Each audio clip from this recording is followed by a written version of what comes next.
Hey up, how's it going? This is part three of the Food Facts framework.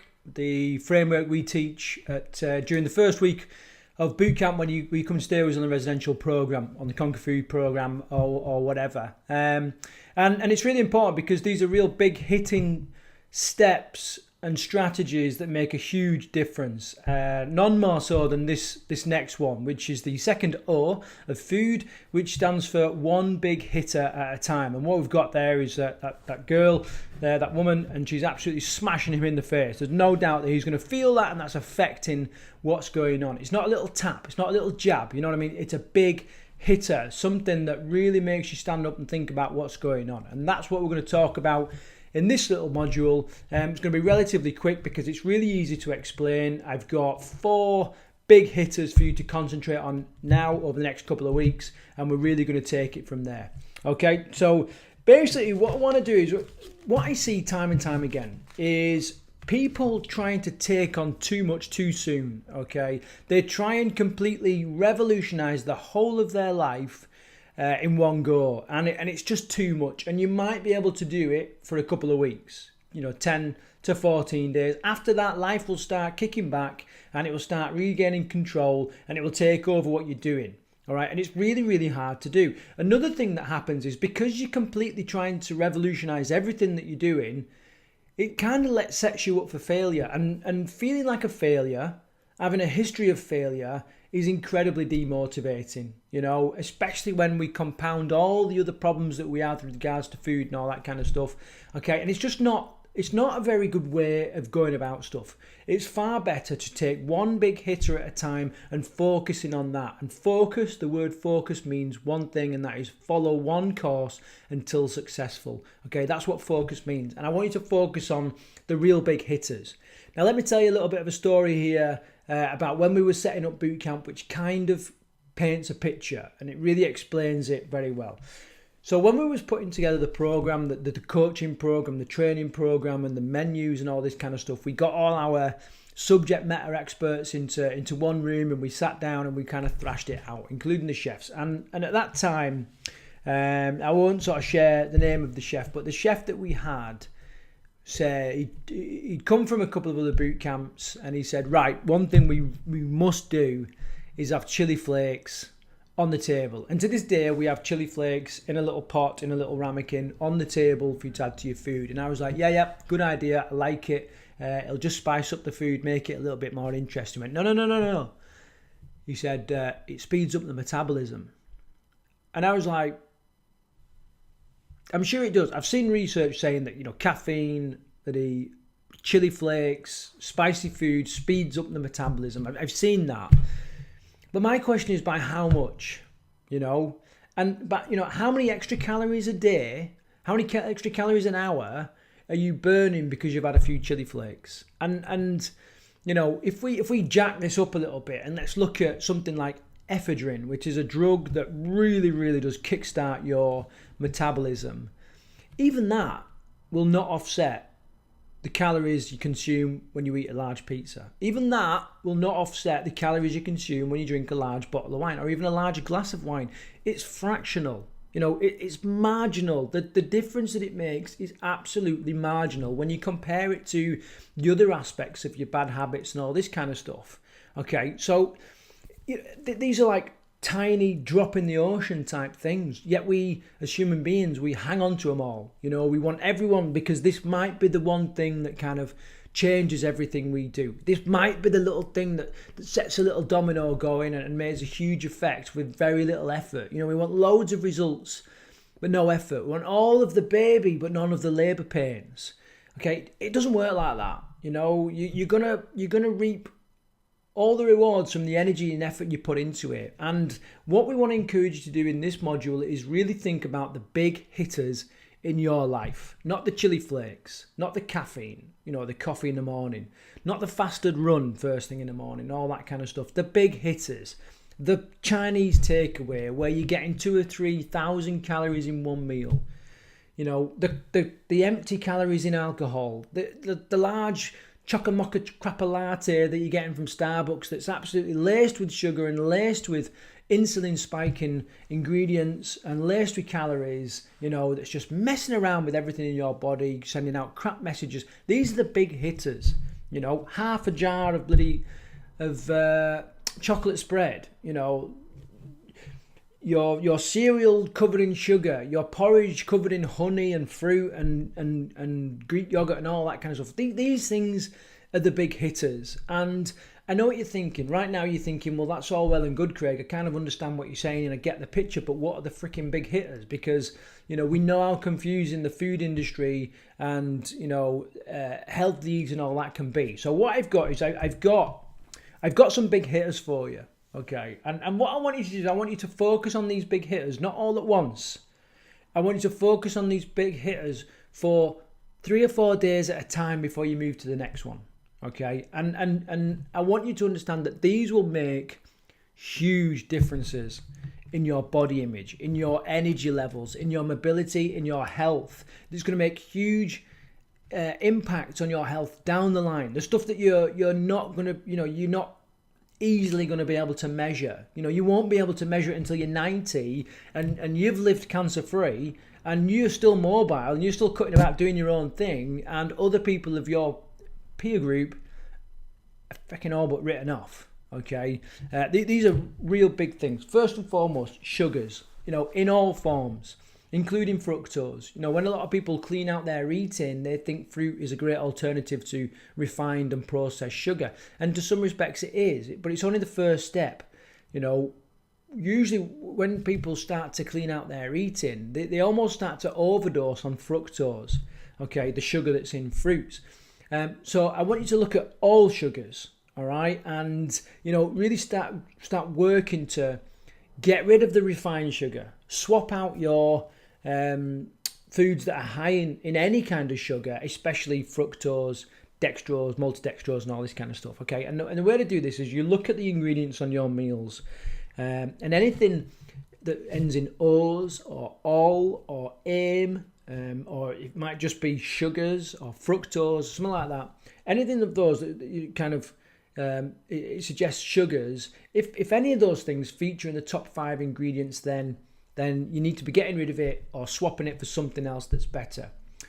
Also, what I would say is when you've got your list of ingredients, if you've got 3 or 4 individual sugars in your list of ingredients, wherever they are in the list of ingredients, it needs to go, or it needs to be swapped out, or whatever works for you. And the reason, if I kind of use this sort of post-it note to, just trash my post-its. So what they'll do is, I don't know if you know this, but ingredients in foods are listed in their quantity order. Okay, so let's say you had tomato ketchup.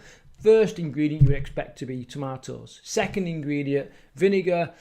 It may even be, I think, second ingredient might be sugar, or third ingredient is sugar. Okay, so it'll list it in quantity order. But what they might do is they might go, like I said before, so anything that ends in O's, O-S-E, so it might be fructose, dextrose, or all, which usually suggests like some kind of sweetener like xylitol, sorbitol, or A's, it might be like AME, AME, so it might be aspartame, which is a common one. All right, so if we look at that now, you can imagine we've got all these different types of sugar, regardless of what the sugars are. It doesn't matter. So dextrin suggests the sugar as well. See how they hide all these sugars. So if you've got loads of sugars, regardless of how they're spread out, and those sugars, they don't necessarily feature in the top 5. Let's say it's like this. I know I'm just doing this on the cuff, but it kind of paints a picture. Let's say they do it like this. So there's no sugars in the top 5 ingredients, all right? But what these people have done is they've split the amount of sugar into its individual forms to spread it out so it doesn't feature in the top 5. Sneaky bastards, but they do it. Okay, so if you see anything like this and there's more than sort of 2 or 3 individual types of sugar, you need to get rid of it, or you need to swap it out, come up with an alternative or whatever. Okay, so first 4 or 5 days, sugars. Next 4 or 5 days, portion sizes. When you come to camp, we give you a side plate and you eat off a side plate. Now, I don't care if you eat off a side plate and go back for seconds. Visually, when you look at a side plate and you see the food on there, you see a full plate. Right? We buy foods nowadays, buy plates, which they're like dustbin lids. and our human nature is to fill them, and therefore our human nature is to empty them and eat it all, so portion size is the next one. Portion size of meals, portion size of snacks, portion size of any food that's white. Anything that's food that's white is going to be quite high in a form of sugar. So potatoes, bananas, rice, pasta, what else we got? Bread. All these things that are white, obviously refined sugar. Okay, they're things that we really need to be reducing down in size. Okay, I guarantee that if you stand in front of a mirror and you don't like what you see, okay, and you haven't got some kind of body dysmorphia illness or problem, you are overeating. Okay, portion sizes have got to come down. Your body will tell you, once it's adjusted, your body will tell you when it needs food, okay? So start reducing the portion sizes down. After that, I want you to work on lots of colour. So it should be 10 to 15 days in now. Lots of colour on your plate. Lots of colour suggests you're getting the vitamins and minerals that you need, okay? Lots of reds, greens, purples in your cabbage, oranges, all different colours. If you're looking at your plate and it's just beige, or just white, or it's just one colour predominantly, we're not getting all the vitamins and minerals we need. Okay, so in that third stage, we need to be looking at lots of colour. And in the fourth stage, we need to be looking at alcohol, and I always say that sometimes when I talk to people and I say, look, you need to cut down or cut out the alcohol, they look at me like I've just, I don't know, I've just pushed one of the kids over in the park, right? This isn't forever. You don't have to give up alcohol forever. Sometimes when we think about, giving something up, we're like, my God, what's life going to be like with no alcohol? Paula used to say it to me all the time when I said, cut out the chocolate. She'd be like, well, if I've not got chocolate, what the hell have I got? And as a husband, I was like, you might have a great relationship. I don't know. This kind of resistance that we get. The best way to deal with that is you've got to think that it doesn't have to be forever. Okay, sorry about that. I someone deliver something. It's actually okay. So what I was saying before, people think you're going to give up alcohol for life. You don't have to. It's only for 3 months or whatever until you start to get a grip of what's going on with your eating and all this. Alcohol is not going to serve you. When we've had alcohol, we make stupid decisions about food. When we've had alcohol, we want to snack more and eat more crap food. When we're hungover, we want like a good cooked breakfast or whatever afterwards to help soak up the alcohol. It just doesn't help us very well, and that's not to mention the signals that alcohol sends out in the body with regards to spiking insulin. The fact that the energy that you get from alcohol, it's a sugar as well. The energy that we get from alcohol can only be used as energy.